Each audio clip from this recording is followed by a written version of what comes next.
Parametric equations की definition मैंने जैसे आपको बताई थी।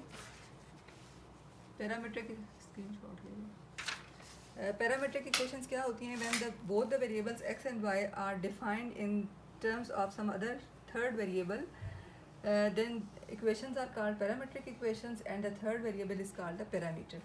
तो इस एग्जांपल में भी आप देखेंगे कि मैं एक एग्जांपल आपको सॉल्व जो करवा रही हूँ, इसमें मैंने ग्राफ ड्रा करना है। ये एग्जांपल है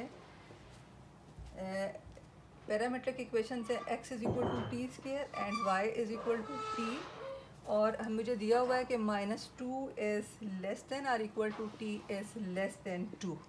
बहुत सिंपल है गर्ल्स ये। इसमें आप टेबल बनाएंगे क्योंकि आपको ये टी की जो लिमिट है वो दी हुई है, रेंज क्या है टी की। ये आपके पास टेबल में टी की पहले वैल्यूज़ आएंगी, फिर आपके पास एक्स की वैल्यूज़ आएंगी और फिर वाई की वैल्यूज़ आएंगी। तो टी की वैल्यूज़ क्या है? Start from -2, -1, 0, 1 and 2। तो ये देखें एक्स आपके पास क्या है? X is equal to t square. तो जब टी आप -2 रखते हैं तो x की वैल्यू क्या आ जाती है? 4।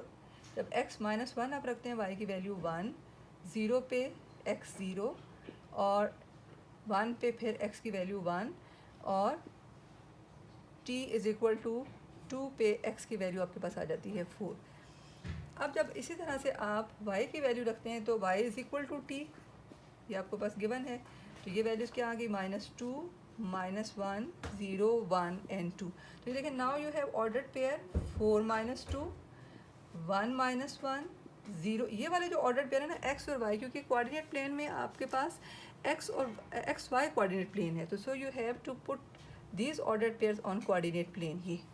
तो ये आपके पास गिवन जो रिलेशन है वो उसका ग्राफ बन जाएगा। ये देखिए मैं अब इसको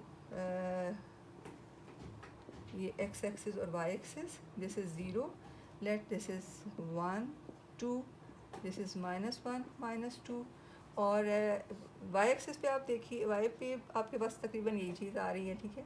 बल्कि हमें x पे थोड़ा सा मज़ीद आगे भी जाना है, 3, 4 तक वैल्यूज़ जा रही हैं, और -3, -4 की वजह से मैं ज़रूरत नहीं है क्योंकि सिर्फ पॉजिटिव वैल्यूज़ आ रही हैं, और 1, 2 और -1, -2। अब ये देखिए 0 पे x जब 0 है तो y भी 0 है, तो ये वाला पॉइंट आपके पास आ जाता है। बहरहाल जब x 1 है तो y की वैल्यू क्या है? -1, और जब x 1 है तो y की वैल्यू 1 भी है। So this curve is symmetrical about x axis. जब x की वैल्यू मैं 2 ले रही हूँ तो y की वैल्यू क्या, सॉरी, जब x की वैल्यू 4 है तो y की वैल्यू क्या है? 2।